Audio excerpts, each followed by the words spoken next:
Hello and welcome to Bronze Age Monsters, the show where we wade into the weirdest and wildest waters of the comic books of the 1970s. This season on B.A.M., we're covering the brief life of Atlas Seaboard Comics, the publishing venture of Martin Goodman that some say was a middle finger to Marvel and Stan Lee. Revenge is a dish best served in 4 colors. I'm Matt Howell. I'm Jacob Balcom. Thanks for joining us this week, viewers and listeners. Jacob, I had a great time with you and on our Halloween episode. Yeah, that was so much fun, right? Yeah. People love Grace.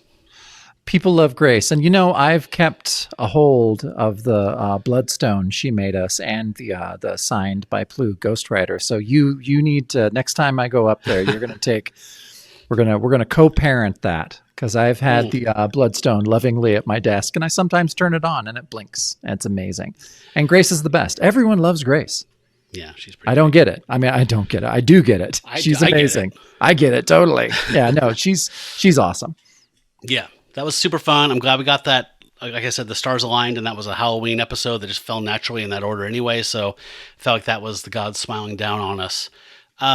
We did talk a bit about Larry Lieber with Grace, and we were wondering if that strained his relationship with his brother.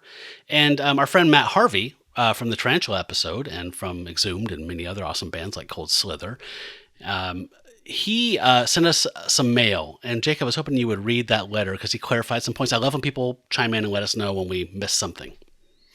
Yeah, absolutely. Yeah, so Matt Harvey said very nice things about us and about the Alfredo Alcala Shadow Show. Thank you, Matt. And he also said, I had a quick comment regarding Grace's question on Larry Lieber. According to the somewhat controversial True Believer Stan Lee bio, which I found fascinating and at times heartbreaking, even if Tom Brevoort takes issue with the book and its often cynical portrayal of Stan the man. Stan and Larry were not particularly close, and Stan seemed to regard his brother as a fairly disposable, creative partner. I mean, if the guy was willing to shut out Ditko and Kirby and let them exit Marvel, it would be tough to see him value Larry or his tertiary contributions. As much as some of his Strange Tales and even Tales to Astonish stuff is pretty fun. Matt said, I have attached a photo of the page that mentions Atlas and Larry going to work for them. There are a few other mentions of Larry throughout the book that do not paint their relationship as particularly close. There was an anecdote somewhere in the book where Larry was bemoaning his treatment by Stan, which apparently consisted mostly of being willfully ignored. And someone told him Stan only cares about his family, meaning his wife and daughter. Kevin Smith once referred to Stan's daughter as the most awful person in the world. I'm barely paraphrasing here. And not Larry as his family, who apparently lived out his days in a modest, though not to my knowledge, destitute or tragic manner, relying on work from Stan on the Spider-Man newspaper strip. So seems that, in a couple of these bios, that, Stan and Larry were never close. So I'm sure that Larry loved going to work for Martin Goodman, and I don't know if Stan even cared. Yeah. Disposable seems to be the key word of their relationship. Pretty sad. Like, do you think that was like Brian Wilson's mom making Dennis, making Brian put Dennis in the band? Like, hey, you can learn drums. Put your brother in the band, damn it. I mean, maybe, because Dennis turned out to be a pretty good musician and even a pretty good songwriter. Good songwriter. And Larry Lieber's no slouch. He wrote a lot of really cool stories, and his art's not bad. He did some okay stuff. So, he's absolutely serviceable. He's not a genius, but he did cool stuff. Adequate stuff. Yes, maybe not as Bill on News Radio. I don't know if you ever saw that episode of News Radio when Bill got called adequate, and he pretended like it didn't bug him, but it drove him insane. My adequacity. Yes. Yeah. Thank you, Matt, for sending that in. I appreciate getting the holes filled in on our history there. Cool stuff. One quick note. Somebody sent me an issue of Marvel Premiere, The Coming of Caleb Hammer. And there's me too. No. You got one too? Yeah, I got one too. I was going to start really throwing a fit because the people who send us stuff know that you send brothers the exact same toy. If you don't send them the same toy, that's how fights break out. So my Caleb Hammer came like 5 or 6 days after yours did. So I was about ready to just blow. But I got it, and it's great. And yeah, whoever sent that to us, thank you so much. And step forward, step into the light, out of the shadows. Whoever you are, thank you. We did particularly love that issue. That was a shadow show that we did that made public. We made public, so it should be in our feed. It's on our YouTube channel. If you want to see the amazing art, check it out. We really enjoyed that, and whoever that was that sent that, thank you. We have ideas, but no one's claimed it, so that's that. Yeah. Okay. Are we ready for Weird Tales of the Macabre? We are. Okay, so I'm very excited to introduce our guest. We are having a longtime support of the show, Thony Aiuppy, on. Hey, Tony. Hey, how are you? Great. How are you? I'm good. I'm a little tired because of the time change, and I have 3 teenagers. So time change, and it's really late where you are. You were nice enough to. Yeah, I'm in Florida, so yeah, but it's like my studio time, so I'm kind of just in my space. That's awesome. So yeah, I was wondering, I feel like you were one of, like, when we started the Patreon around season 2 or 3, I feel like you were one of the first people to support us. How did you find the show? And just tell us a little bit about how you've discovered us, because I love to hear about you. People talk about me. Yeah. Damn right. So I was listening to some other comic podcast during like the height of COVID and like that whole thing. And yours was a recommended podcast, so I didn't go seeking it. It just popped up. And I had never heard Werewolf by Night at all. Like, I liked creepy comics, but I didn't know anything about Werewolf by Night at all. And so for the first season and the beginning of the second season, I just listened to you guys like talk about Werewolf by Night, and I just imagined what it was like in my head. Wow. That's awesome. And so were you familiar with Mike Plug at all? Like, did you have No, because I liked 70s comics. I always knew I did, but I didn't really do a deep dive until maybe like after the lockdown, after things kind of like you could go out and wear masks and it was like cool. And so I would there was one comic shop I would go to that had lots of dollar bins and 50-cent bins, and I actually found a Werewolf by Night in like a $3 bin, and I was like, oh, this is the comic that they're talking about. So because until then, like, my knowledge was, I knew who John Buscema was. I kind of knew who Kirby was, but once I saw Mike Plug, that kind of like opened up some things for me. And then I actually learned that, oh my gosh, he just passed away. Don Perlin? Yeah, he lived in Jacksonville. Oh, wow. Oh, cool. So I actually tried to go visit him once. But I did send him a letter right before he died. So I hope I'm not the person who killed him. But yeah. Wow. You were JD Vance. Yeah. So it was like, oh my gosh, there's like a Marvel great. And so when you guys started doing the Sun and Satan stuff, and like I started reading like some of that and like the Defender stuff he did with Sun and Satan. So that's my brain it's just like been a sponge. And so you guys have been kind of like this anchor in my creative life the last couple of years. Oh, that's awesome. Yeah, like Matt was saying, I mean, I think you were one of the first people to listen to the show. I think probably for a stretch, it's like you and Michael Giacchino are like our listeners for a little while. And Brad, that's true. Brad was there from the beginning too. Pretty much it's just you 3 guys for a lot of those early episodes. Yep. I loved it. So I loved being able to support too. Oh, well, we can't tell you how much we appreciate it. So you kind of led into this a little bit, but so talk about you as a comics reader. Like, what's some of your earliest memories of reading? What's the first comic that grabbed you to the media and made you go, I want to do this, I want to read this, I want to make this? So I have 2 distinct memories. One, so my mom worked at Waffle House, and when she was a waitress, so she would bus tables and save all the comics. And so that was my first experience, is like my mom would like save these doggy bags of comics from the newspapers.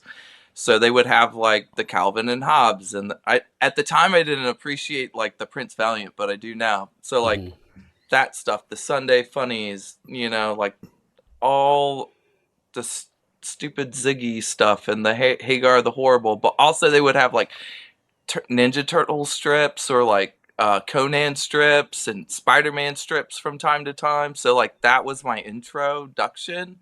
I really liked Calvin and Hobbes growing up. The second memory I have is for my birthday one year, I got a bunch of He-Man toys, and they had the mini comics. Nice. Alcala. And so like, yeah, I'll tell you. So like I have like the book. Oh, really cool. Bought that so many times. We were talking about that. I know. And I was like, I gotta show that off when I go on the show. So I didn't know I didn't really know who Alcala was until I started reading Conan comics and stuff. And then, yeah, so like mini comics and then comic strips. That's kind of how I started getting into reading. By the time the Image boom came, and I moved to Jacksonville from St. Louis, I kind of wasn't into comics. So I came back to comics probably right around Immortal Hulk was coming out. Like, okay. That's awesome. So I had like 20 years or something where I didn't read comics at all. But it was Immortal Hulk and a couple other things that kind of brought me back. Good 20 years to skip, by the way. Yeah, it's not too bad. You came back at the perfect time. Yeah. So for me now, reading, like, my big thing is reading 70s horror. I love magazine format specifically. DC horror, EC stuff. I love Jack Davis and, you know, like, Wally Wood's great, but I like Graham Ingalls, like those really creepy guys. Yeah, Graham Ingalls is the best. He's fucking awesome. And, but yeah, that kind of just informs, like, the stuff I make for myself. So great, another great seg. You're setting them up. So talk about your stuff. Yeah, I mean, I love your work. How would you? I'm showing some of it on the YouTube channel. So if people are watching this, you're going to see some of Tony's art while he's talking a little bit here. But describe. How would you describe your work to someone who hasn't seen it? To someone who's listening just to the podcast. For someone just kind of listening, so a lot of it is I started out mainly doing black and white, pretty much creepy stories. HAINT Tales 1 was my first comic I ever made. That was in 2021, I think. And so it's like based off of my life. Like me and my wife, we finally were able to buy a house, and it's kind of creepy because we live in this historic neighborhood, and I hear things, I see things, and people think I'm crazy, but I believe that there's some spooky stuff going on. And then, you know, so I do like horror stuff. I have a character called AQUABARIAN, so it's like my rip on Conan and so like high fantasy swords and sandals. It's so good for anyone. It's so great. It's wordless. It's silent. But it's so epic in the most amazing way. And it's just, there's just an undercurrent of the bizarre that runs through all of your work that I eat it up. Like it's just so cool. Me. Yeah. Like with the, sorry, go on. I was gonna say, she's like, I don't know what's wrong, but I love that you're making this stuff. It's almost like I'm digging in, just kind of like excavating, like just either trauma or just like how I think about the world and, you know, just the things going on in today. And so like the cryptids from the damn platoon, it's my opportunity to kind of like kill Nazis and Confederates because they fucking suck. So can I tell you? Terrible. Come on, man.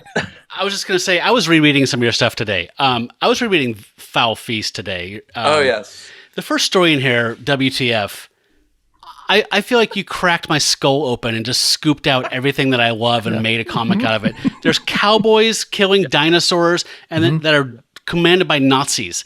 And I think these characters hate Nazis almost as much as I do. Like, every time I read this, I have this huge grin on my face. Like, they're just gleefully killing Nazis. Whenever you don't even do like any attempt at German, it just says Nazi gibberish. Nazi gibberish. Yeah. Which, I fucking loved that. And then, I mean, the ridiculousness of like, you know, with the cryptids from the damn platoon. I love, you know, the Confederate kind of zombies are coming, and you're like, oh, this is cool. And then they're like, Bo and Luke attack. Yes. And suddenly it's the fucking Duke boys, like, like going after them. It was so awesome. It made me so happy. It made me so gleeful to read your stuff.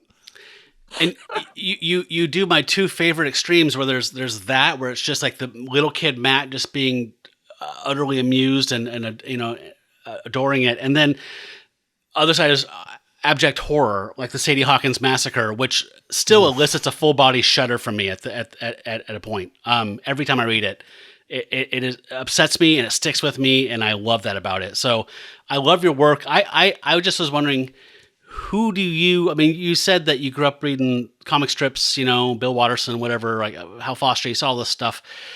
Do you have any like other outside of those spheres? Like I see some people, I see some stuff, and I have no idea like what you're into. Like I see some like Dash Shaw, I see some Michael DeForge, and I see some Brian Chippendale. Are you influenced at all by those people?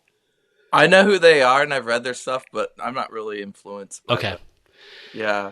It's just a very modern, very, very, very raw and very primal and modern kind of a sensibility that just feels like alive and just crackles to me with just creativity. So those are kind of the first places my mind went to the first time I saw your stuff. Yeah, like for me, it's I love Wrightson, Gene Colan. I like painters like Caravaggio. I've heard of him. And also like artists who are doing like high, what do they call it? Like high narrative, like war paintings. So that's a lot of like, because I come from a painting background, and I came to comics during COVID, because when COVID happened, I'll talk about my wife, because she's so supportive. She's like, you're losing your mind. You need something to do. What's something you never done? And she's like, you have to answer me right now, because you need to do it. And I was like, make a comic? She's like, okay, find a class and sign up like right now. Wow. And that's what I did.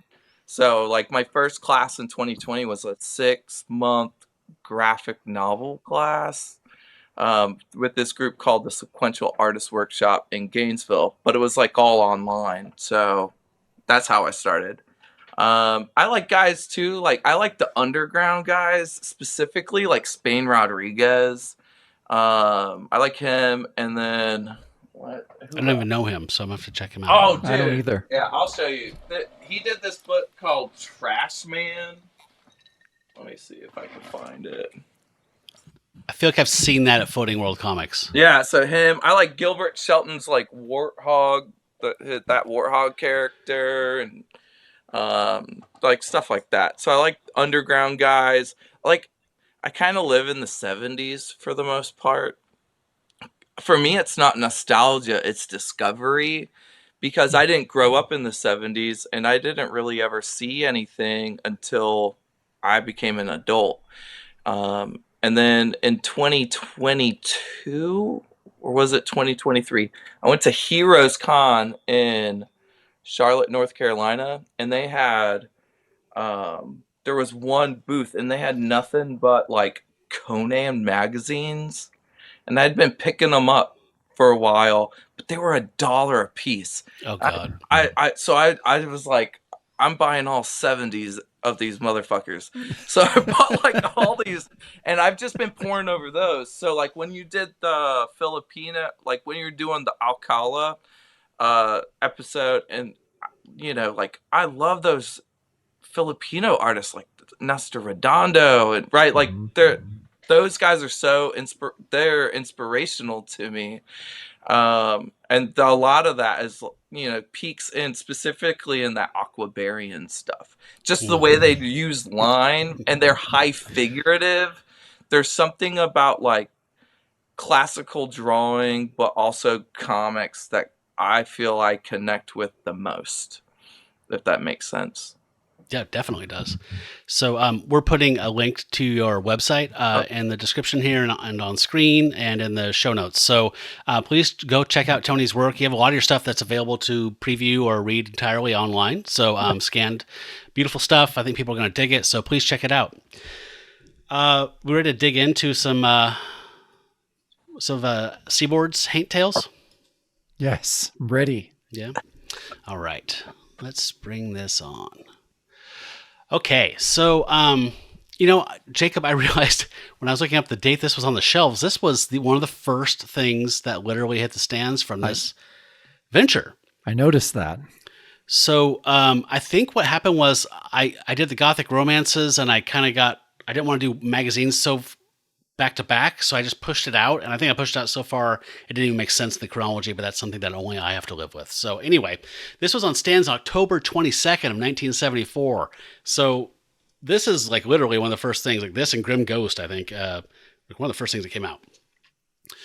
So we have a cover here by Jeff Jones, and if you're just listening, it's a painting, and it's mostly grays with some kind of mauve purpley tones to it, but there's like a sun or a moon in the background, and there's mist and some reeds and like a pond and a bird on a desolate branch and a figure, kind of disturbing, almost like El Greco or something like that, like painted figure kind of rising up and raising its arm above its head, almost like the Frankenstein creature or something like that, out of this swampy, brackish water.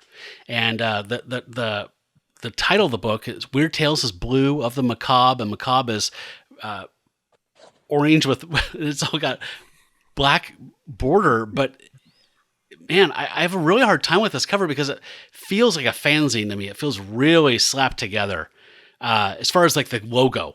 And I personally don't feel like this is the most striking. It's a beautiful cover, like in a fine art sense, but I don't think it's the most grab you a 12-year-old boy by the neck or a 15-year-old boy at the newsstand and make him pull this off the shelf.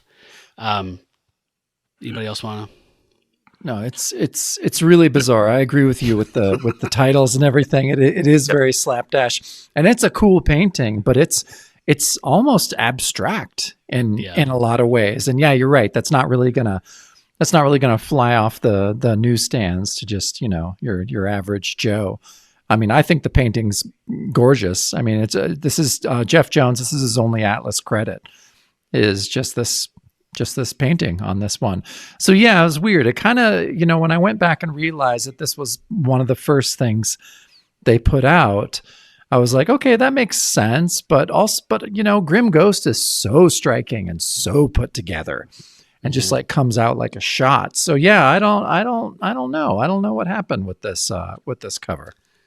I don't know. I think the figure could be like bigger, more imposing. That's my personal opinion. Everything's so gray in it. Like there needs to be a little bit more pop.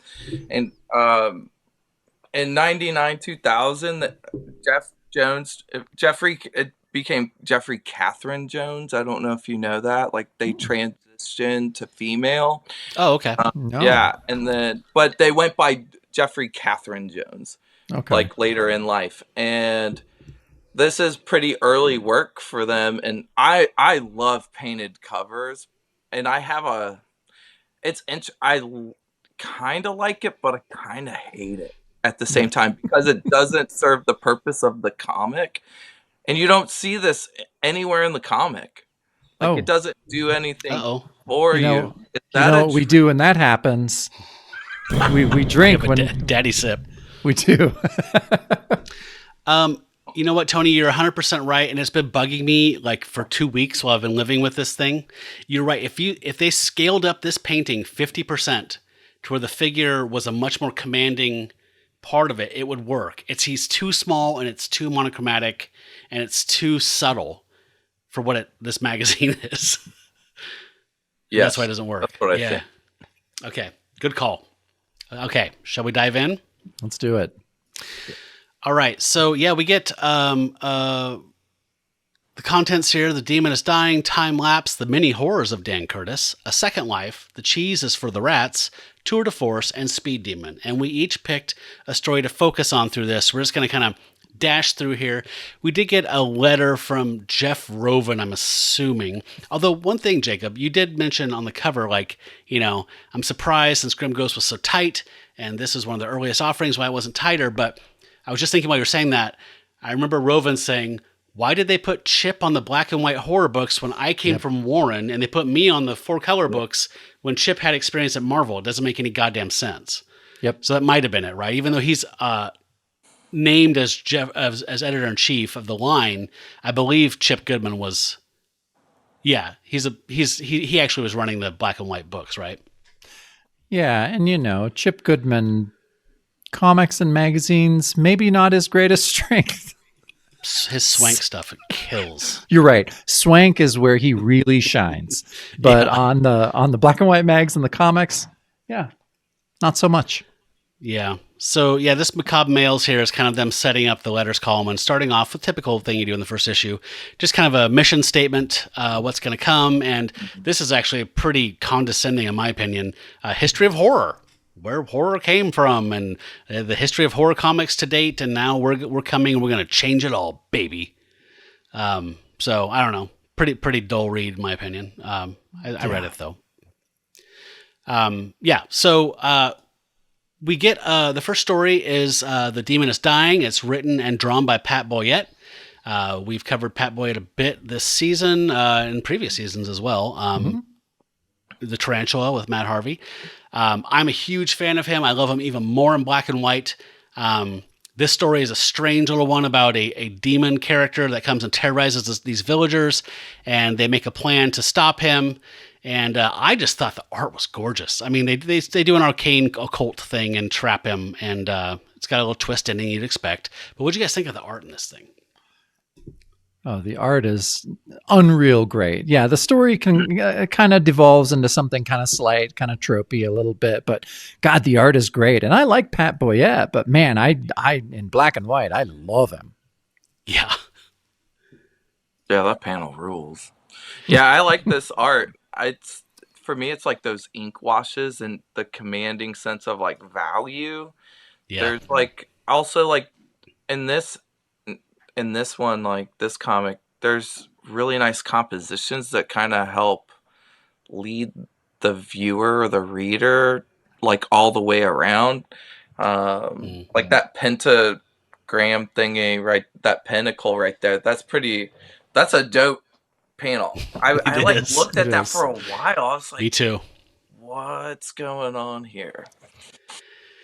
Yeah, I really like this. And I did notice in this first story that they were definitely kind of testing the waters. Like, we can do stuff in the mags we can't do in the comics. So like, there's like a guy that's almost grabbing a woman's chest, like in a rapey way.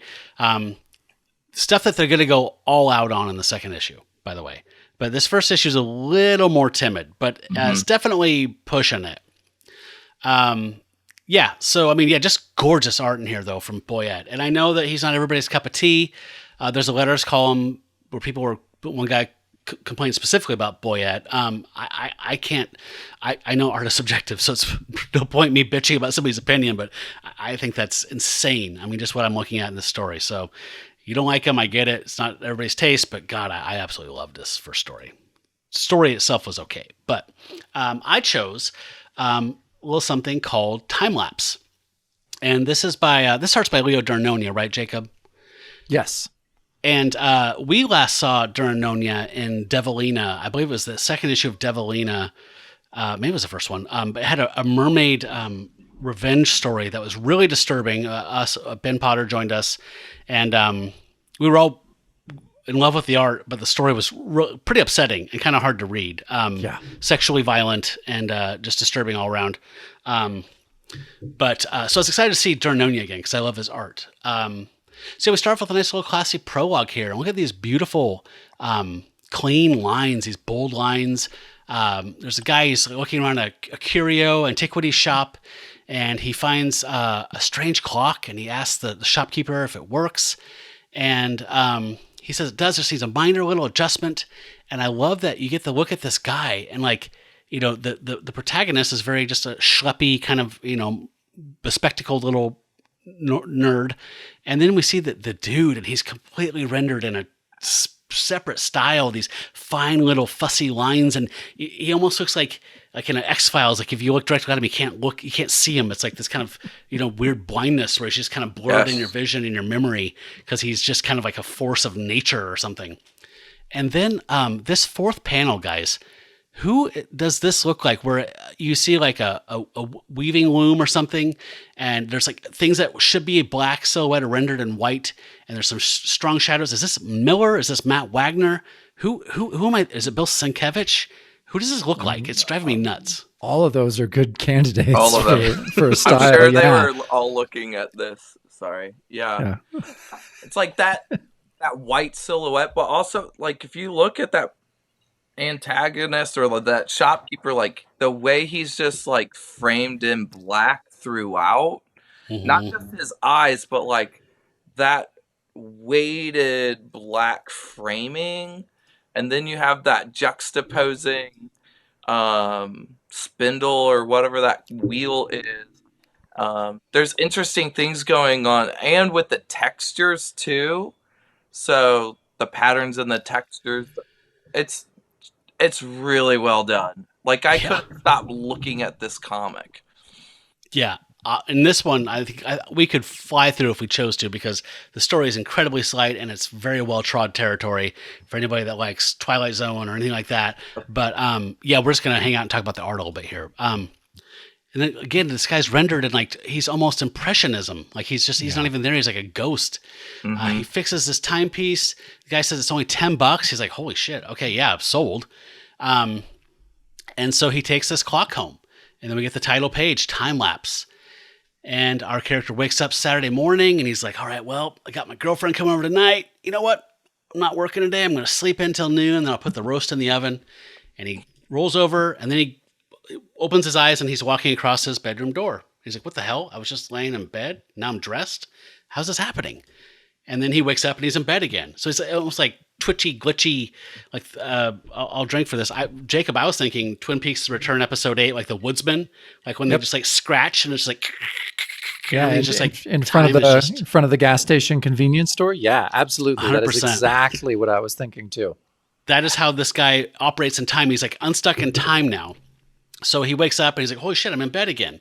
And like, what? And then he wakes up again and gets out of bed and he's like, holy crap. And he's like, okay, so, he realizes like, every detail, if I was dreaming, everything was so clear.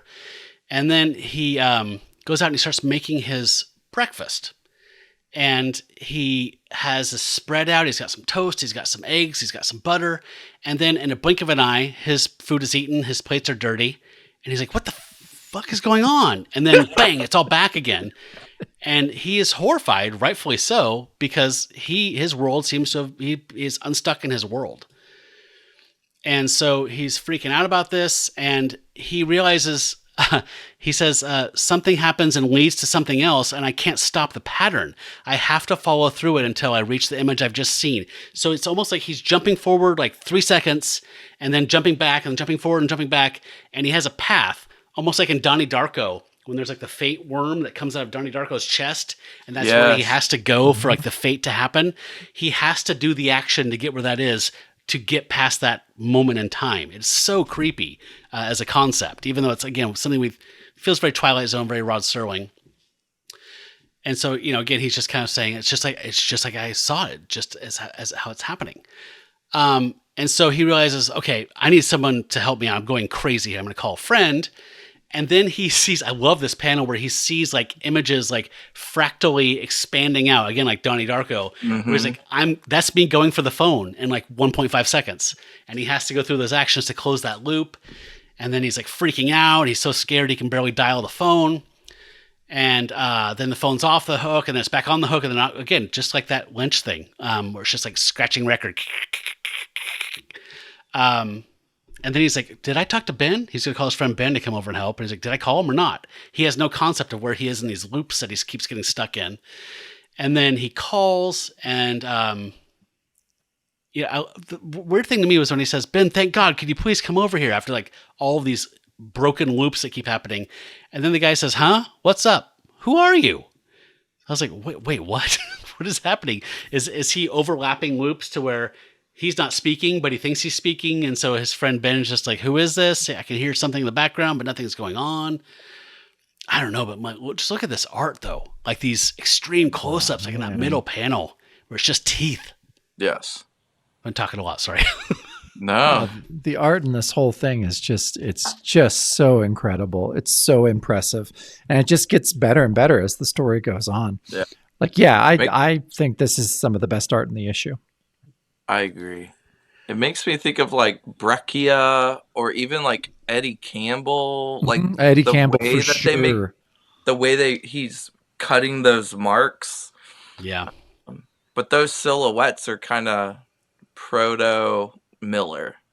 Definitely. Or even like a little bit like Magnolia even like would later have an influence with the framing of like the foreground is different than the middle is different than the background, right? Like these playing with those blocked shapes and those bearing teeth. I love anytime this artist is drawing those teeth, like they're just so full of emotion. Yeah. So he just is stuck in this loop. Am I going bananas? Why is this happening? And he decides he needs a cigarette to calm down, to settle his nerves a little bit. Of course he does. So, oh no, not again, he says. The kitchen, what would I be doing there? The stove. The gas stove. I must have turned it on to cook the eggs. So now he thinks the stove is on, it is on. Gotta turn it off. Kitchen, smell gas. The cigarette, my God. So again, he's just in these iterative loops where he's not sure, am I holding a lit cigarette? Am I approaching the stove to light the cigarette? And it's just all this like cascading versions of this one loop of instants, these moments. And so it says, though Charles moves quickly, it is not quickly enough. Got to put it out before, when he's trying to stub the cigarette out before he gets to the gas. And then you see it just goes to white. And I love that through this page, the white has been kind of almost like starting on the previous page. Look at that last panel on that page where the whites, it's almost like the explosion that could happen is coming back in time to him. Like Isn't this whiteness, cool? This white event. And he gets whiter and whiter here. He's almost like overexposed, like film. Yes. I absolutely love that. And then there's an explosion. He's flying. His glasses are falling off. And then, bang, he's back in that curio shop buying the clock again. And he's like, huh? He says, no, that clock, it's cursed. I have to get out of here. And again, the shopkeeper is still rendered in that strange little half visible, half memorable, half perceivable sense. This guy's sweating bullets. His glasses, he looks amazing as he's just trying to lurch out of the shop. He runs home. That clock showed me a terrible future. Glad I didn't buy it. It would have destroyed me. Though I wonder, why would a simple clock affect me so strangely? I guess I'll never know. So he's just like, wow, deja vu, but I really did not want to get that clock, as he's lighting up a cigarette. And then, so he pushes the nightmare in the back of his mind. He steps into his apartment. It's Friday night. He's like, well, good night's sleep will help, because he's got to get up in the morning. He has that date with his girlfriend. He wakes up Saturday morning. Oh, God! Somehow Charles Berkowitz knew he had been here before. So there's no escaping this curse. The curse has begun, and he is, I got you, babe, Yeah, definitely. Even though, you're right. It definitely is going over kind of well-tread ground in a lot of ways. But I think this is way more herky-jerky than a lot of the Serling narratives or... Yeah, I don't know. I just think it's way, even more than, Billy Pilgrim and Slaughterhouse-Five. It just seems like this isn't a record skipping. This is just like, this is more insane than even that. And so I liked the chaos of that. I felt like it was taking an idea, but throwing it through a very Lynchian, woodsman convenience store type lens where, it's very scratch, like you were saying. And so, even though it's kind of tropey, I liked the story. I liked how it did that. The art is incredible. None of us going to argue that, but I liked the story too. The only thing I thought about after I read it is like, is he full? like where? Like how many times has this happened? Like, does he feel like he already ate the eggs? Like that's where my so many eggs. I like to imagine the way I kind of read it was like we saw when this started. I mean, who knows how long this has been going on, right? But I would think like at this rate, like Jacob was saying, the intensity of this version of this type of trope, I think he would be stark raving mad in about 24 hours of this. Okay. Like, I like to imagine this is probably just the first day of him like just becoming like aware of this is happening. I say by day 2 or 3, you're probably throwing your poop and sticking a fork in the eye socket, you know? Yep. Yeah. So a terrible, terrible fate for anybody, no matter who they are. But yeah, so I love the art. I like the story. I didn't love it as much the first read through. I did enjoy it the more I read it, though. But the art, I thought he just did some very subtle stuff in there, like Tony was talking about. And I was just noticing again, like that, the the stove exploding, almost kind of like reaching back in time to him. Maybe I'm over reading into that, but that's how I read that. No, I picked up on that too. Mm-hmm. Cool. And then there is a text piece, and we don't read text pieces here because we're comics dudes. I did skim through it. Yeah, I skimmed through it. I mean, it's Dan Curtis, but again, we've talked about that the necessity of these is, beyond outdated. Like for someone that, wasn't exposed and didn't, wasn't able to see all of Dan Curtis's stuff, this is a treasure trove. Yeah. But for us, we're just me. Like, yeah. Because I'm watching Dark Shadows now. Oh, sweet. While you work? Yeah. Either You're while actively I work watching it, right? Yeah, I'm having fun with it. Well, you got 1,000 episodes to go through. Yeah. So, yeah. I did get through probably the first year and a half of the program, watching like an episode or 2 a day while I had 2 screens at work and I was just editing audio and just kind of had it on and, paid attention to it, but did my job. I don't know why I got interrupted by something and didn't go back. I was enjoying it, but I didn't get to the famously good stuff like the werewolves and the time travel and all the stuff where it gets really weird. I didn't make it that far. It was still high melodrama. Yeah. I'm going between that and like Twilight Zone. So, well, there you go. That's great. So this says it's by Gary Girani or something. Girani. I can. Is this just Jeff Roven? I think it's just Jeff Roven. Okay. It just felt like it was Jeff Roven. Yeah. Okay. Baton passed to Jacob. Yes. So, okay, we've reached the second story. The title of our story is A Second Life. Now, this is a script and art by Ramon Torres. And Ramon Torres was born in Barcelona. He began his career kind of drawing for like, different comics like Space Ace and romance comics for the British publisher Fleetway. He drew like Marilyn and True Life Library. And like I had seen Marilyn before. So I was just like, okay, this is cool. So, but he got a lot of this work through the company we've talked about before, Selecciones Ilustradas. And he started working for Warren in 1972. He drew a lot of stuff. I think he drew like 40 something stories for them. The vast majority of them were in Vampirella. And there's some for Creepy, one for Eerie. And he was a really kind of like prolific Warren artist. But he also worked for Skywald for a period of time in the early 70s, which is shocking that Warren would allow him to work for Skywald and then come back because they were not so hot about that. But he left Warren, I think, in the late 70s, and he retired from the comic book industry after that. So, he had this glorious little period in the black and white horror mags throughout the 70s, and he left us a lot of really cool stuff. He didn't do any of the Shoggoth saga, did he? I don't think so. No, I don't think so.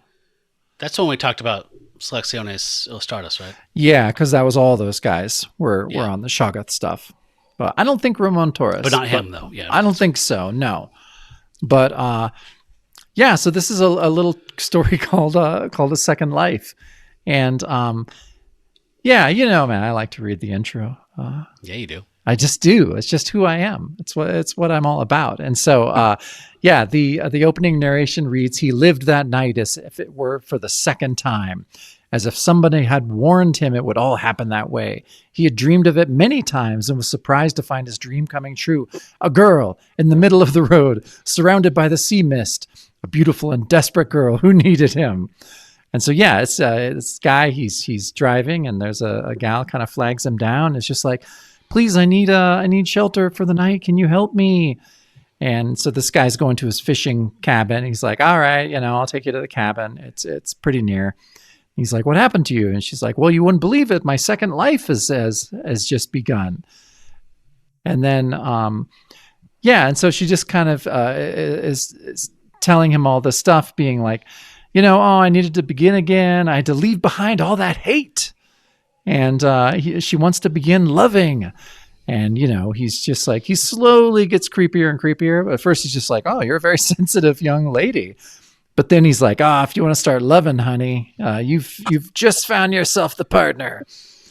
And so, then they kiss, and this moves very fast. So it's like, okay, picked up, then they kiss, then it's the morning after.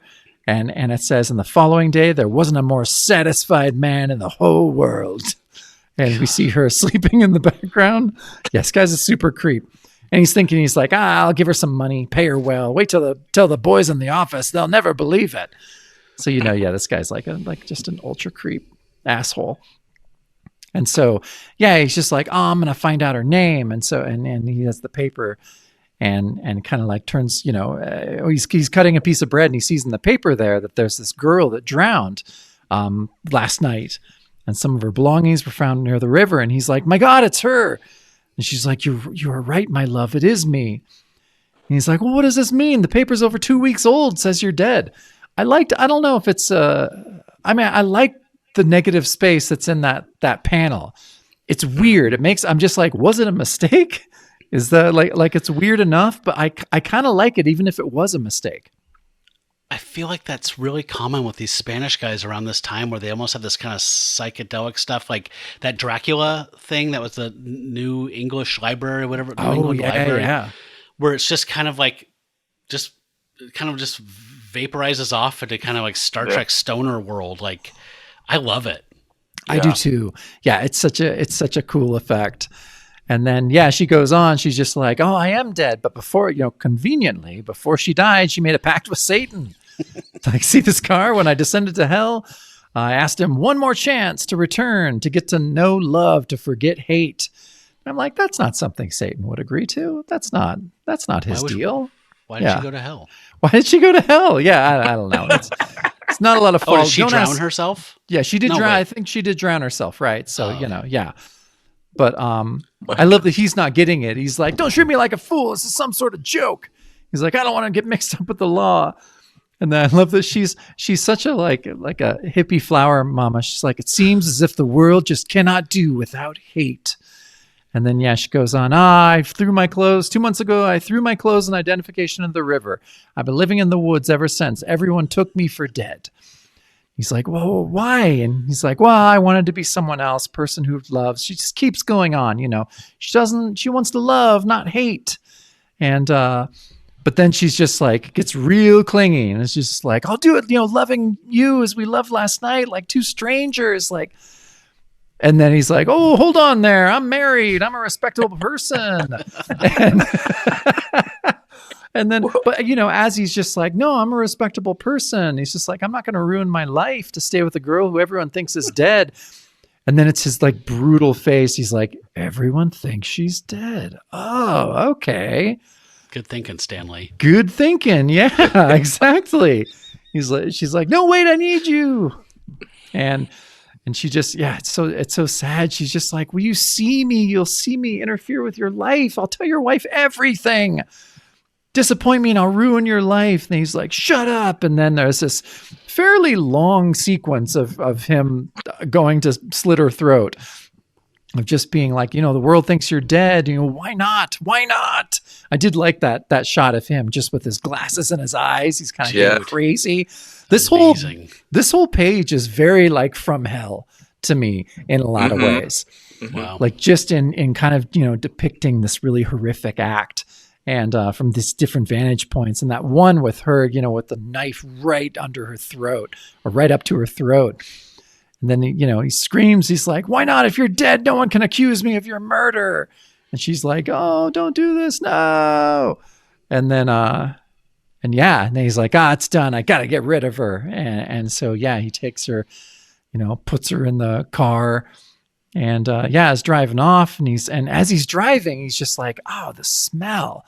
He's just like, "God, the smell, something is unbearable." He says like, "Oh, I didn't think bodies could smell so bad so quickly." And you're like, "No, they don't." Yeah, that's a weird thing. And so he's like, "Oh, the ocean's just going to take her away. No one's going to be the wiser." But then as he opens the door, yes, she's alive and she's rotting. And and then we end again with the kind of typical thing to where, a guy says, "Several days later, the police make a strange discovery. It's like, he's been strangled to death. We found the girl's fingerprints on his throat, but that's odd. He's been dead only 3 days. She's been dead for 2 weeks." And I like it ends with, "Strange indeed, but where evil and hatred are concerned, only justice is the norm." So I know, I was like, what? That kind of came out of nowhere. But aside from some pretty clunky writing and a little hackneyed premise, but there was enough of this art that was just so strange and kind of cool that, again, kind of salvaged it for me.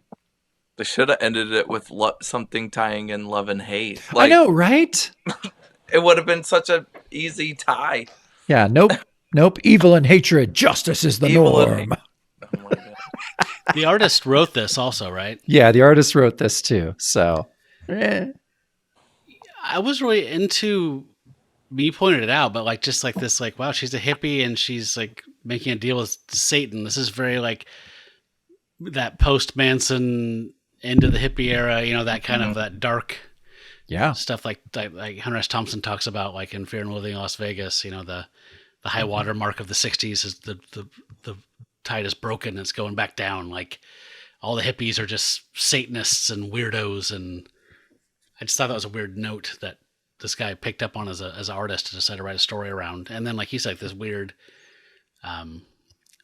golden age kind of like justice like note at the end. Like crime does not pay. It's a weird thing that was interjected in there. I was like, wait, what book are we in? Yes. Yeah. Have you guys ever, I could not stop.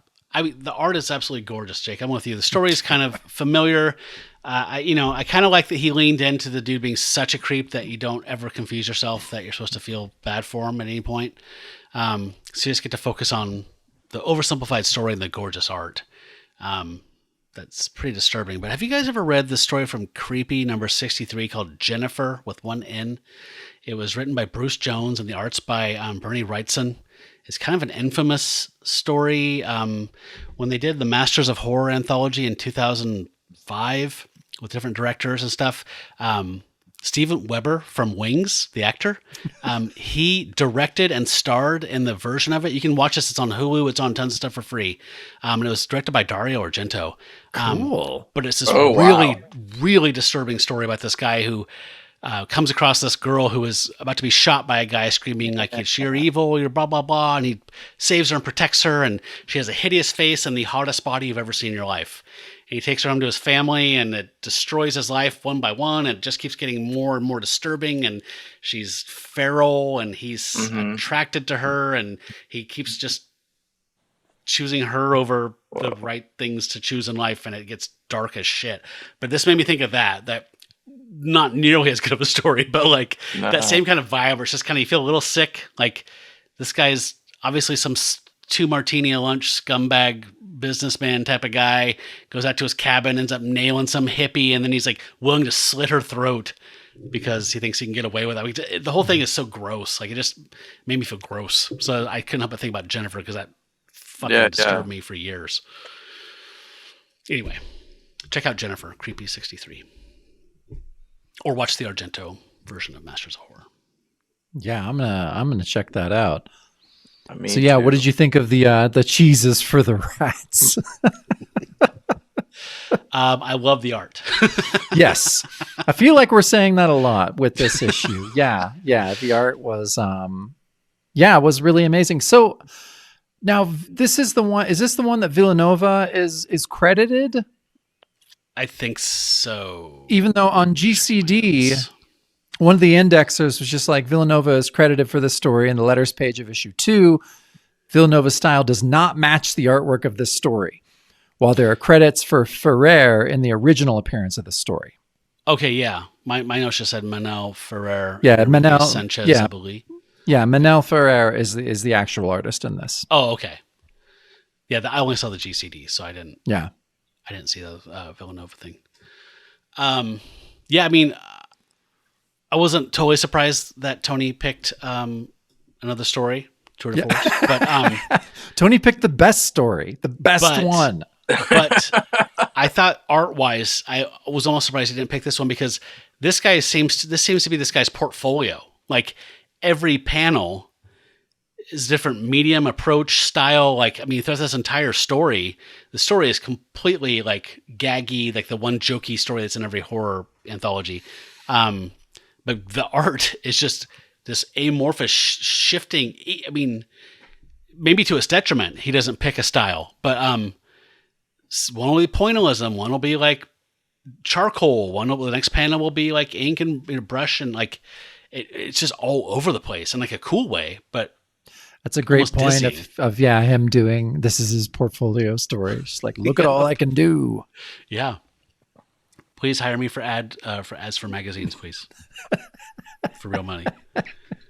Spot illustrations in Esquire. I don't know. The story is just a gag. People are these two guys are trying to get out of the rain, and they're hungry, and they find a weird mansion, and they come in, and there's rats, and there's some cheese and some traps, and it goes to the place you'd think it would go. Yes, it does. But it sure was cool to look at, and I did linger on the art. Mm-hmm. It's good that the story was non-existent because the art's almost so varied that it's almost distracting. Yeah. So now we're on to Tony's story that you picked. What made you choose this one? Did you look at credits first and say, I need to do... No, I just kind of I just read the whole thing and it just kind of connected to me the most. And it was for me, the most visually appealing story. Also, like I've been following you guys since Werewolf by Night, and this is my one shot to do like a wolf story. With us. With us, so yeah. With the Werewolf by Night guys. Yeah. There's only so many episodes left. That's true. So, I thought it was kind of balls of you to claim the story because it takes place in Oregon. So, real. Not really your territory. You're more a skunk ape guy. We're Bigfoot. You're skunk ape. Yeah. I love a skunk ape. I know you do. I've read your comics. Yep. I don't know so I'll just really read the narration. I'm probably gonna need some help with this, just because I haven't done this stuff very much. But here we go. Trade pages if you want. You want to do the first page, and then Jacob will pick it up, and then I'll pick it up, and we'll just go through it. Why don't we do that? Let's do that. Cool. All right. So the narration's like August 1926 in an Oregon forest. The location shooting for the track of the wolf dragged on endlessly. The oppressive heat stretching the actors' nerves taut as piano wire. So we have like these actors, they're on set. You see some wolves. There's this lady, So what's going on? So I don't know. Help! I need help. I'm already like. So I mean, we're kind of introduced to like the makeup guy, right? Like that's one of the main characters, and we have the kind of femme fatale, and Matt. So I mean, the impression I got from this was that we find out later these people are married, which kind of swept my legs out from under me. Like I know both times I read this, I forgot until you get like 3 pages in, and like you're like, oh my god, this is like the unhappiest couple even for Hollywood in history. But yeah, so they're filming this thing, and you get the sense that this guy that's playing the monster was once a leading man, and he's kind of he's hit the bottle and he's fallen on hard times, so he is now kind of this third-rate Lon Chaney Jr. Like, he does his own makeup, and he's playing a monster in this movie opposite his wife, who is still a leading lady. And there's this whole, like, Who's Afraid of Virginia Woolf thing. Like, she just berates him, makes fun of him, seems to utterly loathe him. Like saying, like, you're drinking your bootleg hooch. The only thing that stinks more than, like, that cheap liquor is like your makeup or whatever, like, as he's putting his stuff on in the mirror. So brutal. Yeah. And, he says, tell Mr. DeVille I'm ready for my close-up. She's like, isn't that a scream? There's only one kind of close-up you're going to get now. Who wants to see your real kisser anymore? Because he has to play monsters. Oof. And, I guess I should have known they were married because he is Noah Clay, and he says, well, I suppose I should be grateful, Mrs. Clay, that you spare me any arguments over which of us has more talent. I guess they are indicating that they're a couple by the last name and stuff, but... Yeah. It's a lot, but already, like, look at her in that kind of fourth panel, just, sitting down. goddamn, I'd like love that painting. Yeah, that's the stuff that, like, was really drawing me in. That and, like, the, in the third panel, just the way it's got those washes going on. Mm-hmm. So it's like just all this energy that really just pulled me in. So, yeah. It's like, I like the ending of the story, and we'll get to it, but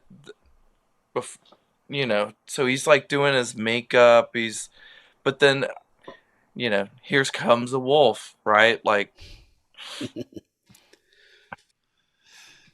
yeah, and I love the title page is so cool. Like, Matt, so what was the silent movie that we watched that took place? I was going to bring this up, right? Because it took place in Oregon. It was filmed in Oregon. I thought it was filmed in Canada, but it was set in Oregon. Or was maybe it vice versa?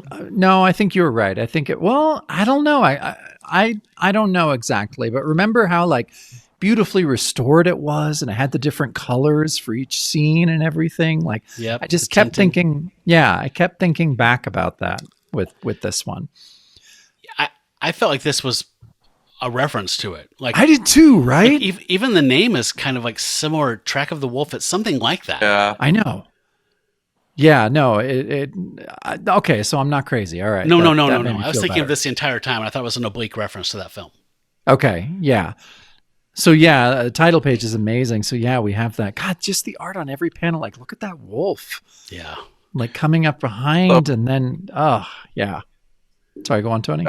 Yeah, like that wolf. And then, like, the next panel where it's, like, her expression, like, it has, like, that 20s crazy, like, these expressions in this comic are just unreal. And so what ends up happening is, like, the wolf's attacking the spouse or whoever, but, like, in comes the second-rate, third-rate stunt double guy, right? Like, the guy who's, been hitting that bottle, and like, so they're having, like, this fight, and he's got a bottle in his hand, and what?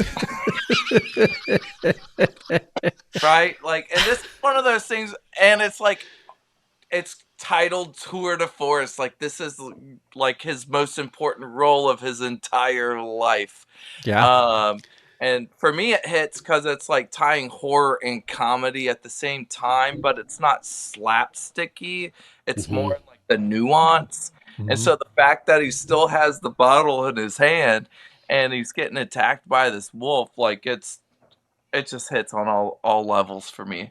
And that face, the lady's face, like, on the right, it's like, it almost has, like, this Chaykin vibe to it. Oh yeah, absolutely, totally. I love Chaykin, and so there's something that this splash or this, like, lower area just is hidden for me. So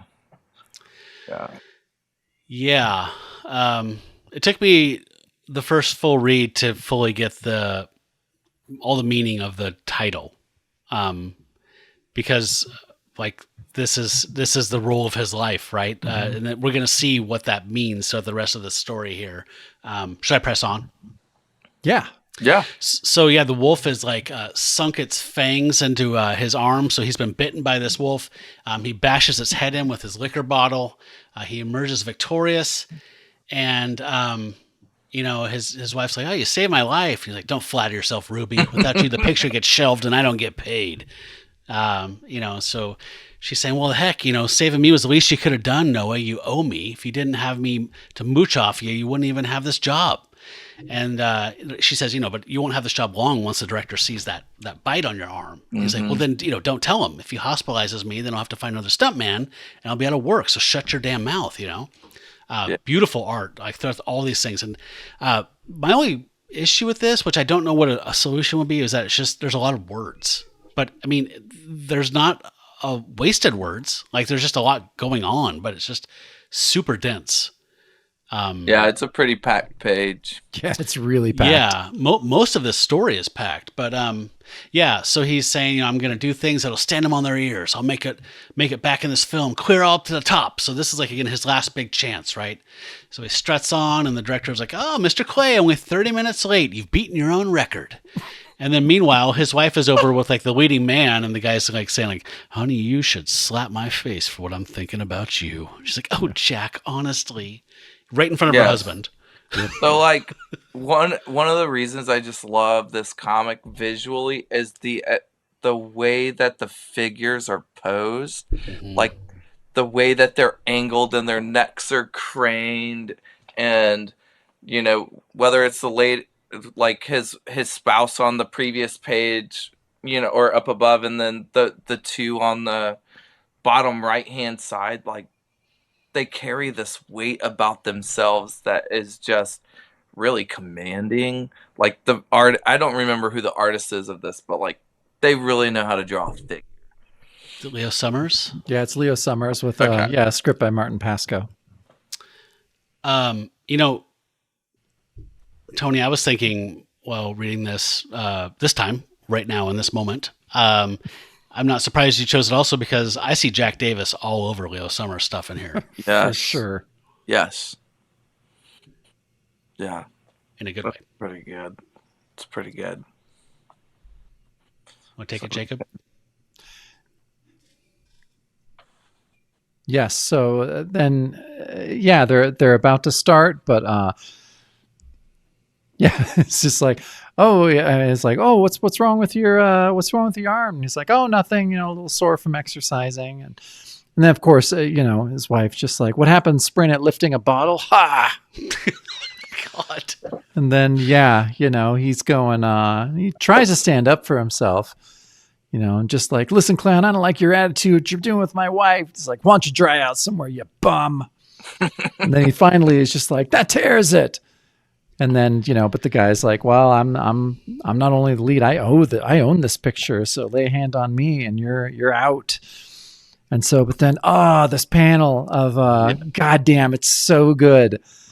And so it's this whole, just like, nothing for you to do. Your marriage was rocky. Ruby was still your wife. You can do nothing to jeopardize your chance of a comeback. It was only a stand-in's part, but you were an actor.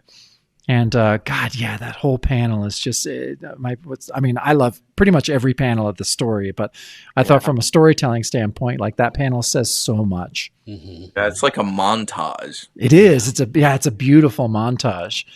And then and they're just like, where the hell is he? No trace of him in his dressing room. These bottles.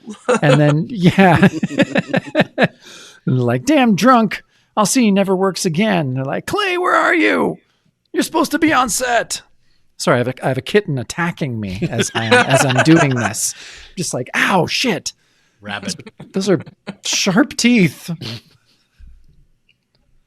I love the end of this page you were just talking about where they're calling out for him and he's working in the woods in the foreground. That's beautiful. Oh my God, yeah. So much of this is just brilliant. Yeah, the washes are gorgeous. That's this whole thing. God damn, they're great. That's not a Werewolf by Night. No.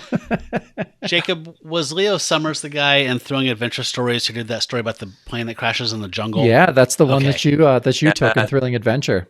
I love that story. Yeah, I found those. Nice. In Gainesville, Florida, we do a summer trip every year, and they had them both. And I was like, I don't know what this is.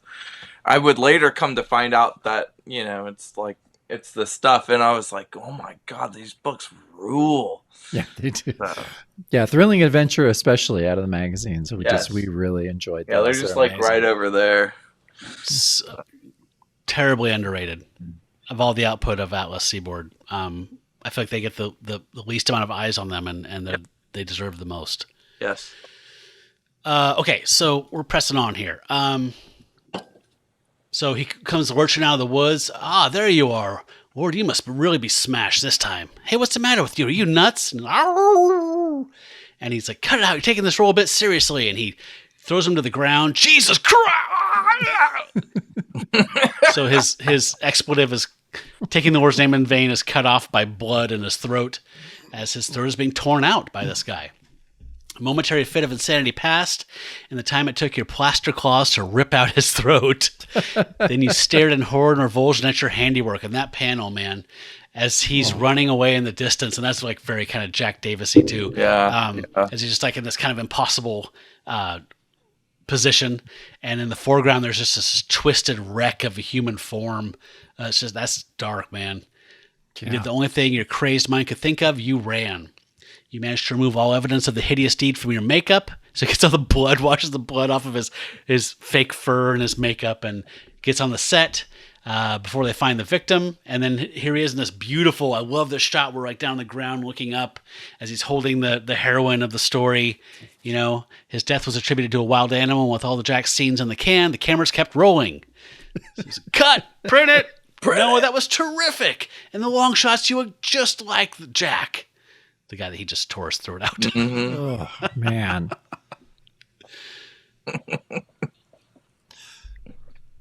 Yes. So yeah, it goes on. So, one of my, honestly, I mean, all the panels, but God, I love that little one right there of just the forest and that moon. God, it's so beautiful. It says on the night they were set to shoot the final scene, why you were so fearful. Why were you so fearful, Noah Clay? It was something that bubbled in the pit of your stomach, something ominous, something dire. And so, yeah, we see him and he's just like, haven't much time left, must talk to you. But then, and she's drunk this time. Don't mind me, just celebrating, wrap up tonight. I go to Reno to get a divorce from you. She's like, have a drink. And then, it's so brutal. But then he's just like, it's all your fault. I tried to save you. The wolf bite gave me rabies. I'm dying. You have to help me. Something terrible. I killed Jack.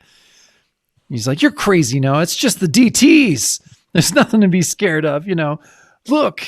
And then, he's like, at the end, he's like, no, shut up and start acting like a animal. And then he's like, so she finally figures it out. And her face in that last thing too is so good. Her face is one of the best things about this story. The expressions that Leo Summers gets are just fantastic. Yeah, and he's like slavering. Yeah. Oh, I know. Like all that drool. Yeah. I mean, did you guys know until he says that he wasn't a werewolf, that he actually just had rabies? No, so he just has rabies. Yeah, that's why. He's got. That's rabies. why she offers him a drink, and he's like, because they have hydrophobia. Yeah, they can't drink anything, and he's frothing at the mouth. The director says like, "Wow, you look so great with all the froth." Like, I didn't realize it until that point. Like, oh my God, he actually has rabies. He just has rabies. Yeah. This is like the saddest. It's funny, but it's more sad than anything else. This whole story. Oh yeah, it makes it way more sad. So it says, poor Ruby, you don't even give her a chance to scream. The sight of the full moon was all that was needed. I guess that's the thing too, right? Lunatic, like rabies makes you also kind of a weird reaction to the moon, I guess. To push you over the brink, sorry, Freudian slip there. So he dives at her and starts tearing her throat out. The fit is past moments later. Ruby, I didn't want this, but I couldn't help it. I could have had a new career, could have started all over again, and now I may not live through another day. Why couldn't you at least understand? Why did you taunt me? And look at her, just dead-eyed. God. It's Heap so on the floor. brutal. It's so brutal. It's really brutal. So yeah, he approaches the director, who still thinks that he's healthy. He says, "Ready on the set, Noah," and say, "That's a fantastic makeup job, Noah, baby. The blood, the frothing at the mouth, perfect. Noah, your work on this picture has been tremendous. If you play this death scene right, I'll sign you to an exclusive contract." It's all Noah wanted, right? Get back on top. "Okay, you've just been shot with a silver bullet. So remember, I want to see lots of big emotion." They slate the scene. "We have to feel for this guy. Okay, action." He's like, "Oh, that's right. Now get down on both knees. Slowly. Good. Great. Now build to it. You're dying. Good. Okay, now move the camera in on him as he's literally dying." It's so pathetic. Oh my God. Yeah, it's so sad. But the saddest thing is the next page where, oh God, his face. Right, oh, it's so I don't even think he heartbreaking. knows what's going on at this point. I think he does. I think that's the end of him as I made it. I'm actually back on top. That was to me. He's smiling and there's this light in his eyes. I did it. I did a great role. That's his Norma Desmond shot. Yeah. At the end. God. Yeah. Yep. Where he's just it says slowly the camera dollied for a close-up, and even many layers of fur, crepe hair, and latex couldn't hide your soul-burning expression of despair. And so, it says in a single instant, an awesome emotion was etched onto celluloid to shine across giant theater screens for years to come, and then fade out, and he collapses. And the director's just like, "Cut, print it. That's a wrap. Brilliant. The most amazing bit of acting I've seen in years." And they're all like, "Bravo, bravo." It's like, "Hey, Noah, get up. You can get up. It's a wrap. Hey, quit fooling." And then that final shot of just them kind of pulls out and you see the forest and all the lights and stuff. They're like, "He's dead." And very tragic, really, really kind of moving ending. Yeah. I like a good downer. Yeah. Me too, man. You're Well, on the same Empire page. Strikes Back, right? Yep. It's just They're on the ropes. Yeah. Yeah. the best. There's one story more. Was this written by Ernie Colón? Boat too? Yeah, I think it was written and drawn by Ernie Colón. Sure is nice to look at. Yeah, I didn't care about this story, but I love Ernie. I love Ernie. I love the art. I don't care about racing, but this is about an asshole racer who pretty much doesn't care about anybody else. He wants to win the race, so he ends up cutting some people off. People die. Their spirits start chasing after him in the race, and I forget the ending. Doesn't matter. Yep. It looks cool.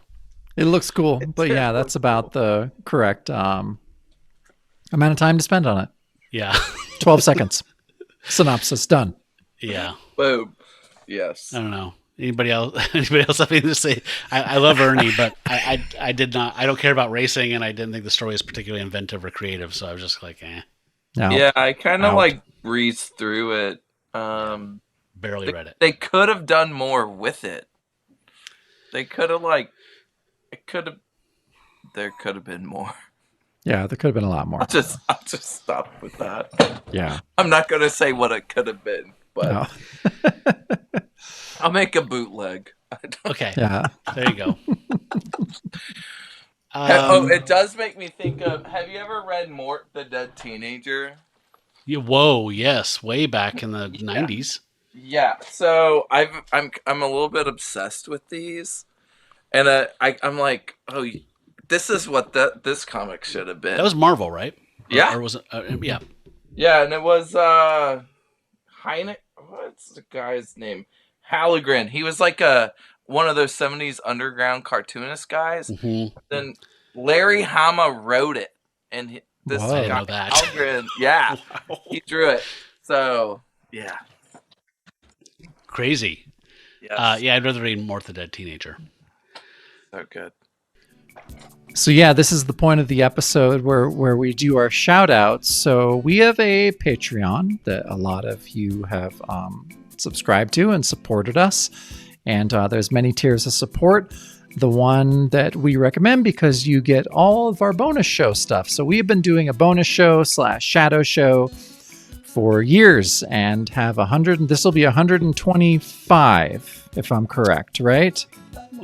We just put out 125. Okay, so this next one that's coming out will be 126. That's correct. And yeah, we've done it all. We've talked about different comics that we like, movies, stuff about our life, audio dramas that Matt has put together. We've just done it all for that. And so if you want to subscribe to our Patreon and support us at the $5 level, which is PAC member, you get access to the entire archive and you get the audio and video versions of everything. We do recommend the video because Matt spends a lot of time on it. He is a master editor and is, the stuff looks great. And so I would definitely suggest you subscribe at the PAC member level.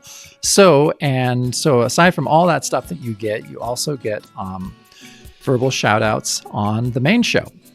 And that is fine folks like Ben Potter, Blake, last name withheld. Brad Elmore. Brian Steed, Brian from Marvel by the Month. Caleb. Dave Kennedy, David D. David Goodwin. Glenn Lash, Grace. James Shegus. Jared from Swords and Scrolls podcast, Jason W. Jeff Fitzpatrick.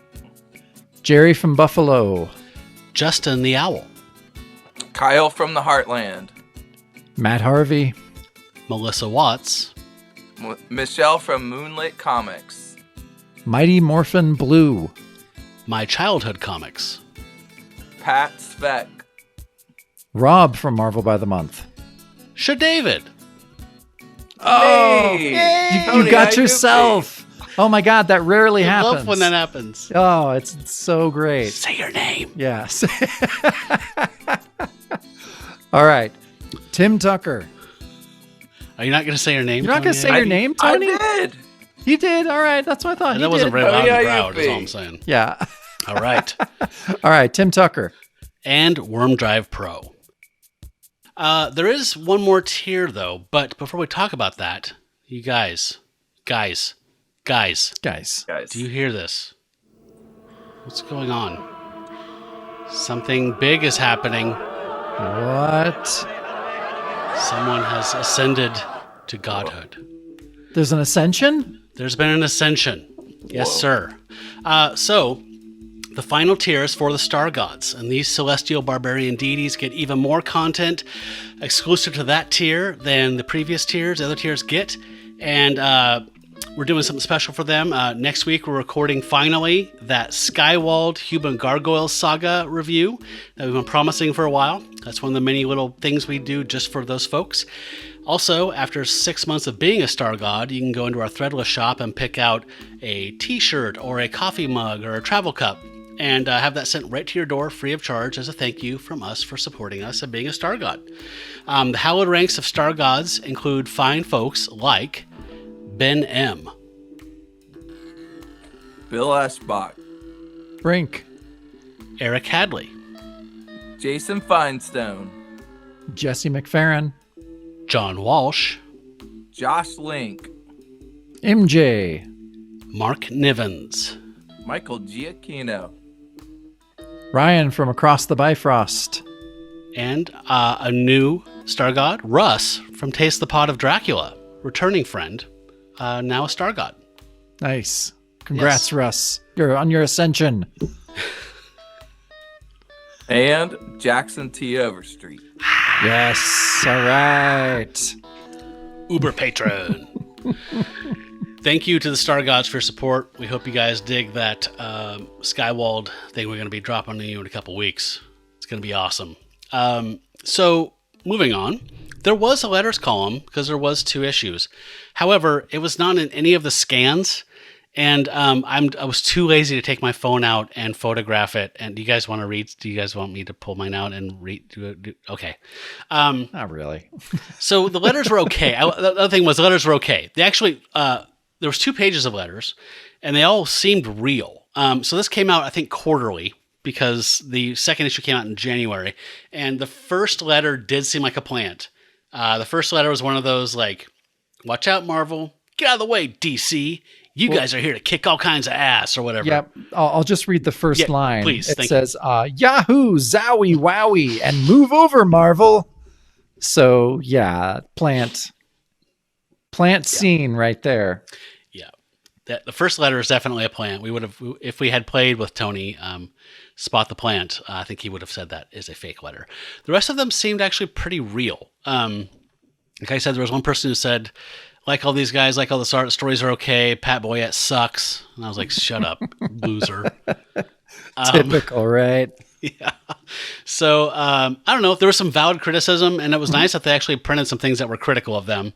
One of the criticisms was, why do you just list all the writers and all the artists and not say who did what work, which I totally agree. I hate when they do that. Yeah, it's so lame. Yeah, so, I don't know. It was weird. It's a bummer nobody scanned the letters column in issue 2. But let's talk about the rest of the story. This did exist for 2 issues, like most of their magazines, like Devilina and Throwing Adventure Tales stories. So Weird Tales of the Macabre, it feels like they took some feedback. We were, talking about that first cover, which was monochromatic, a little low energy, not very punchy or dramatic, but moody and cool, but not a good cover for a horror mag. And here they got a memo, and they punched this up to 11. We've got cleavage. We have exposed thigh on a woman who's being burned at the stake. Screaming demons. This is by Boris Vallejo. Painted cover. Monks, I guess, with cross staffs. Jumping back from it. There's some of that copy we love so much. A witch burning leads to ghastly goings on in Staff of Death. Plus vampire rats and voodoo rides. Death. 6 illustrated horror classics and all. Big improvement. Yeah, I was just gonna say they're taking a note on tying in the colors of the text with the painting. Yes. Yeah. Love the cover. So we have, first of all, I don't know, Jacob, I wasn't prepared for this. I didn't realize that our buddy the Bog Beast was in something before Tales of Evil. I know, crazy, right? And I forgot this guy's name. Romero? I forgot the artist. Badia Romero? Enrique Badia Romero. Jesus, God, this guy's art oh my God, leaves me like a wimp dish rag. I can't believe how much I love this guy's art. If you didn't listen to our Tales of Evil, is that what it's called, Jacob? Tales of Evil? Yes. Okay. If you did not listen to our Tales of Evil episode, go check it out. We were really enamored with the Bog Beast, a character that they decided to make a recurring character. He comes up from the molten core of the earth to the surface and to explore our world, because those people hadn't been up on the surface in millennia. And he's just walking around, so he's sentient. He's thinking. He's not like Man-Thing. He was just driven like a moth to fear. He's actually walking around exploring our world and encountering people and just getting our kind of peasant reactions to him and freaking out because he looks like an inside out turtle. And the art's gorgeous. The story's okay. It's good. Yeah, it's okay. I was just so excited to see him again. Oh God, it's gorgeous. Gorgeous art. If anybody's playing at home for the finale, by the way, I don't know if we're going to have a category for favorite characters or anything, but note that Matt Howell loves Bog Beast passionately. Yep. Like, this guy should have been the breakout. This should have gone on to something else or something like this. This always works, right? This kind of mix of like Swamp Thing meets Man-Thing meets whatever, where it's like this, he's a vehicle. The stories are about the people he encounters, but he's not just mindless like Man-Thing. He actually has motivation. Like, it's just perfect. I love everything about this. And the art sends it. Yeah, and the art sends it to the next dimension, like the other world. I was just gonna say it's like Atlas's version of the Heap. Yes, it is. Yeah, 100%. meets Pumpkinhead. That's awesome. Oh my God, that's awesome. Yeah, that is. Holy shit. Yeah, And I'm the same. I love Bog Beast. God, did they make Amigo of him? Oh no. That would be awesome. amazing. That's what I want. If anybody's like a 3D sculptor, printer per person who designs characters, do you want to print us some Bog Beast figures? I've got an extra lung or extra kidney or something you can have. Yep. We'll trade. Yeah, so this poor hapless bastard encountering people occurs 3 times in the Atlas Seaboard run. Once here and 2 more times in Tales of Evil, and I sure love him, and I will take more of him if anybody wants to pick up the torch and write more stories about this guy. But you have to ape this art. I'm accustomed to this art now, and I don't want to see anybody else do it. So, AI, get on it. Get on it. Do something good for once. Then we have a story, an interesting little story with art by Zerenius. I've heard his name. I don't know if he did I think stuff. He's done Skywald stuff, if I'm correct. Yeah. I've seen his name. Charming little story about the little strange vampire story that I thought was super cool. I don't know. Yeah, it was super cool. Yeah, I like that. Yeah, you're right. It was very charming, and I like Zerenius is it's really cool art. And but Matt, we get a text article about the films of Edgar Allan Poe. Come on. And it's only like 10 pages. Yeah. Come on. I mean, I'm like the world's biggest Corman, Vincent Price, Edgar Allan Poe fan, but I was like, ugh. Oh my God. Yeah. Yeah, so that was definitely, I don't know if they missed a story or something, but that felt like that was extra long with some extra stills. long. Oh my God. And then another Pat Boyette story, which seems to even be copying the font from Chariot of the Gods. Mm-hmm. I love Pat Boyette. He wrote this. I gotta tell you guys, I didn't understand what the fuck was going on in the story. I get the ending. This was impenetrable gibberish. I felt like I had a whippet before I started reading this. Like I could not follow what's going on. Yeah, it makes no sense. I'm not sure he should be writing his own stories. I don't think so. No. I did like the twist ending, but it was very hokey and golden agey. Yeah. But yeah. But what about Who Toys with Terror? Wait, before you move on though. Yeah. Yeah. Pat Boyette was definitely got a memo like, hey, this is for adults, by the way, so you can go ahead and draw some boobs because man, there's and I didn't ask for Pat Boyette cheesecake, but it was very interesting to see his take on cheesecake. It's interesting. Because yeah. Anyway, please proceed, Jacob. Oh my God, yeah, but the one that I really, we get Staff of Death, and which is awesome.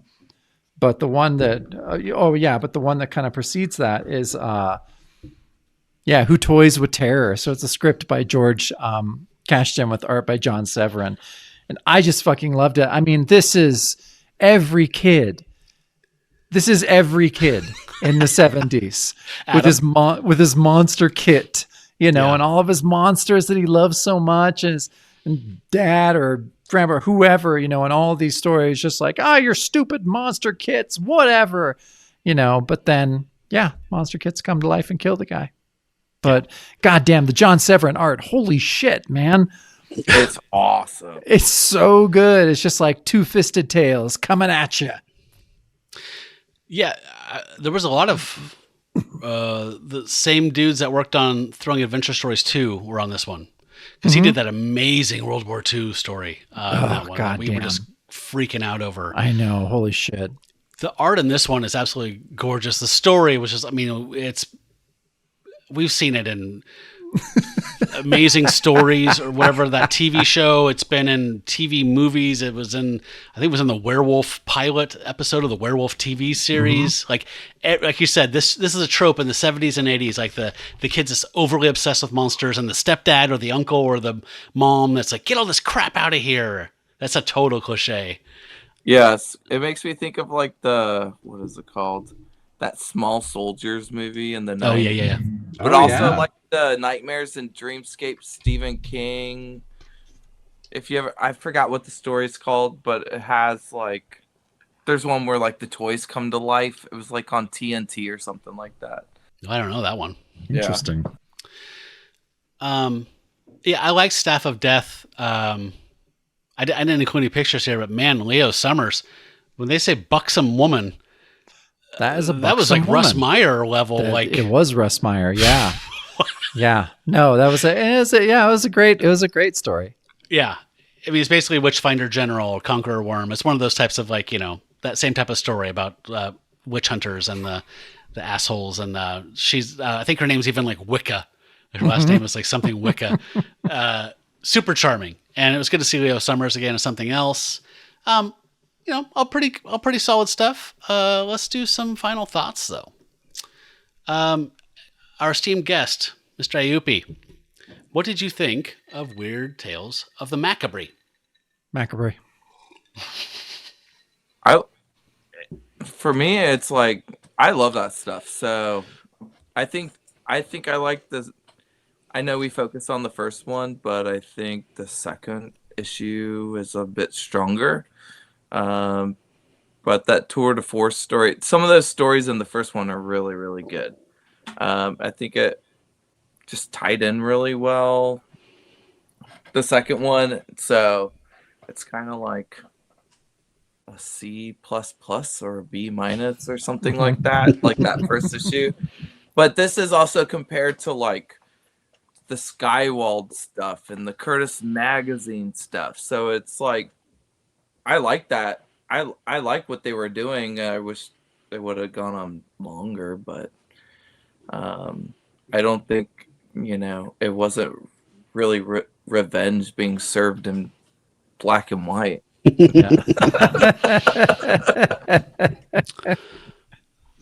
So, Vampirella was going strong in 75. Was Creepy, wasn't Warren kind of like half reprints at that point? Weren't they kind of limping along? Didn't they get canceled like 81, 82? But they were kind of cannibalizing their old material at this point. And yeah, they were doing like a bunch of that stuff. So maybe a few new things, but then like repurposing old things. Yeah. When did Skywald fold? 74? 75? Like, I'm just trying to figure out the market at this point. Like when this came out, was this already kind of like the receding wave? Well, it was the wave had crested, and so we were. This is definitely the down slope we're in now. Okay. Jacob, sorry. Probably around this. That was your cat. Holy shit. Okay. Your cat has the rabies. I gotta close that window. Yeah. Like the longest running thing really in horror at this point is like Tomb of Dracula. Yeah. Yeah, but that wasn't like magazine format. So like creepy, eerie, that Warren stuff, like the Skywald stuff, like those are like for that me woke me like, up. Peak. So this is kind of like mid-grade. But like Vampirella appeared like in 69, right? And it was an anthology book like the first year, and then she took over and she was still going strong, but I feel like the anthology format of the black and white mags was done or dying at this point. It was. But that's also my favorite way to make comics. Yeah. So, yeah. Like with this HAINT Tales 2 or whatever, like it's 10 short stories. Right? It's so good. So, and it kind of spans, it's like more genre bending, but like that's the format that I love.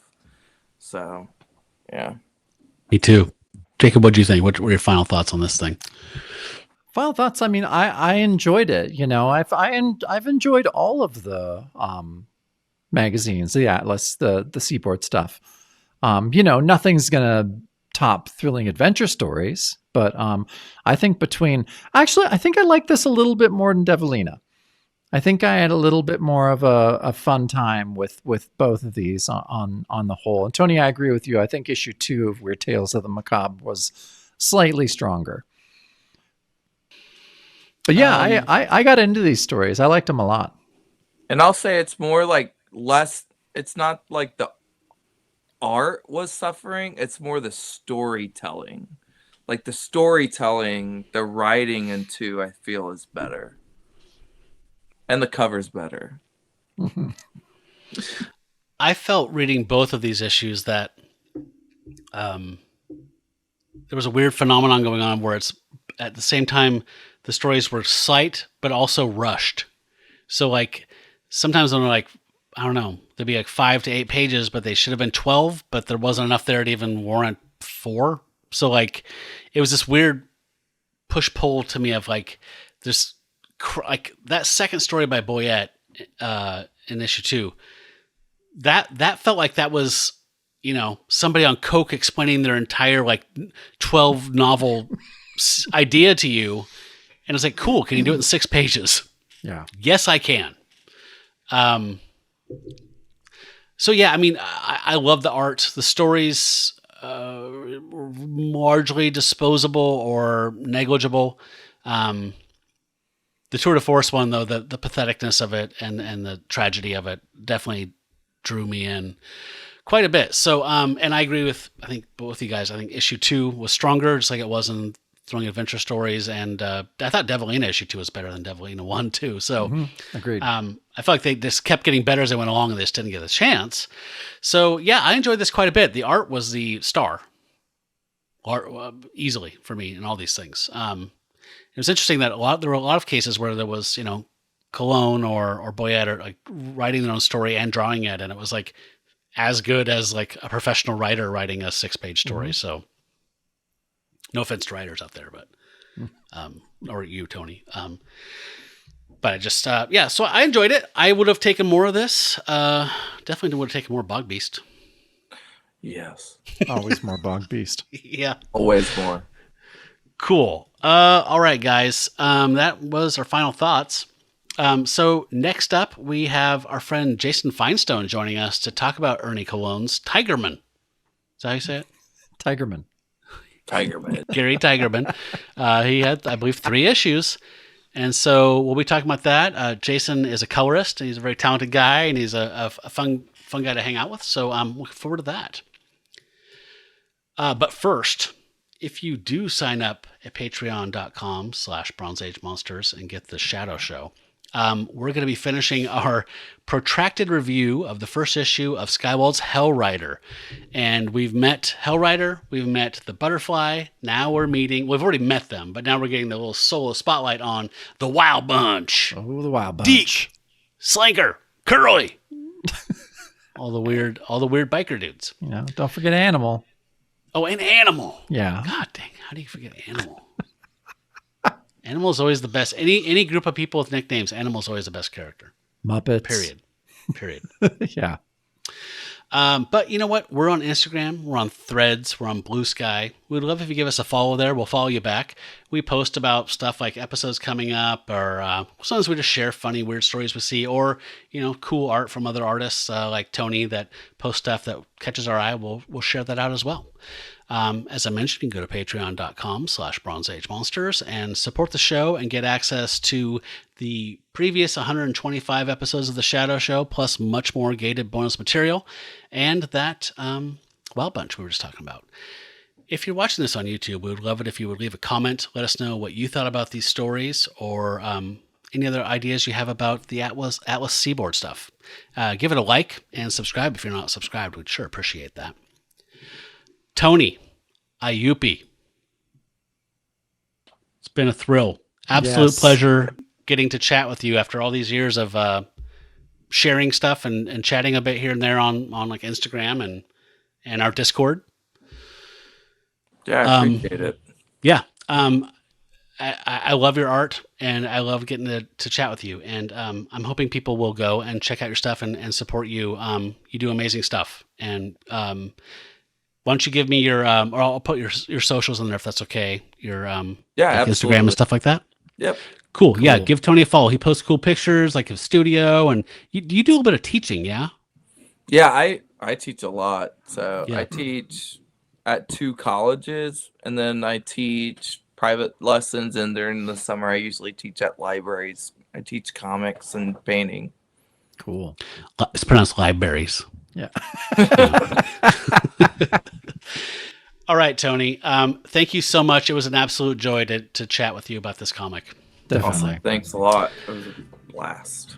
All right, folks. Check out Tony's stuff, and we'll see you soon. Thanks for joining us. And as always, until next time, stay bronze, Pony Boy. Stay bronze. Wave going out. See you later. That's how we go out. Jesus.